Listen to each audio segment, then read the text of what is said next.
Video game violence has been a touchy subject for over 20 years now. In the past half year since the NRA condemned violent video games in the wake of the Sandy Hook tragedy in December, the debate has been heating up. Do they cause or even correlate to these tragedies?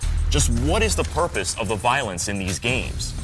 A common argument used in this debate is that there is no study whatsoever that correlates real-life violence in video games. Politicians and news outlets want more. They are proposing millions of dollars in research going towards finding a correlation.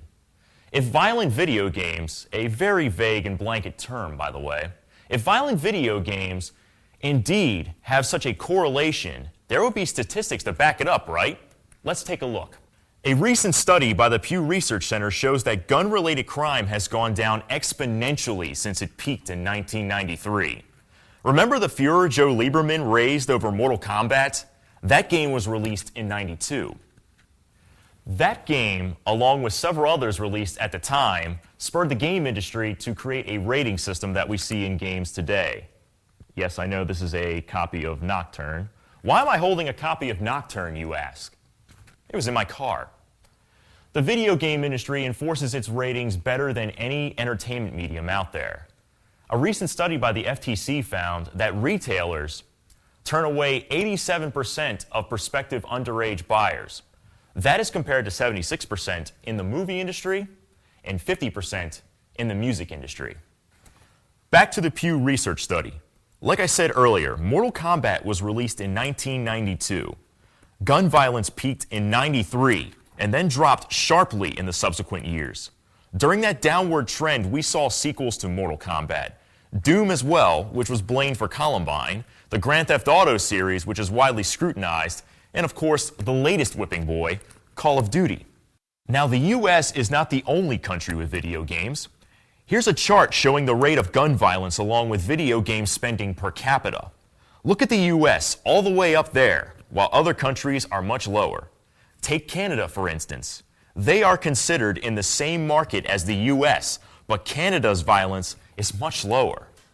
Call of Duty is a bestseller in Europe as well. The only exception is Japan, where Mario Kart 7 was a top seller. The Japanese are primarily mobile these days. All of these statistics combined present a huge uphill battle for any type of legislation to be enacted. But there is another dagger that could stonewall any proposed legislation.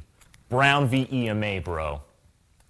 This was a landmark Supreme Court decision, ruled 7-2, that violent video games and video games in general are a protected form of free speech under the First Amendment. But what is the purpose of violence in video games?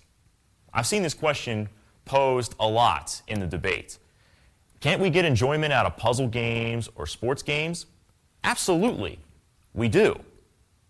But video games today, most of them, have a plot. Without conflict, there is no plot. Violence is used to enhance the essence of a conflict. No matter what type of violence is used, it can be high, it can be low amount of violence. It all depends. Here's an example in Metal Gear Solid. I don't have any family. No. Wait. There was a man who said he was my father. Where is he? Dead. By my own hand. As you heard, the protagonist on the right, Snake, in a previous game, killed his own father, who was trying to create a war-torn world due to being twisted from the betrayal of his mentor. The toll it took on Snake was hard.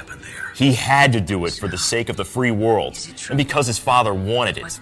It creates quite a backstory, and sets up Snake's character nicely. That's all I know. That's patricide.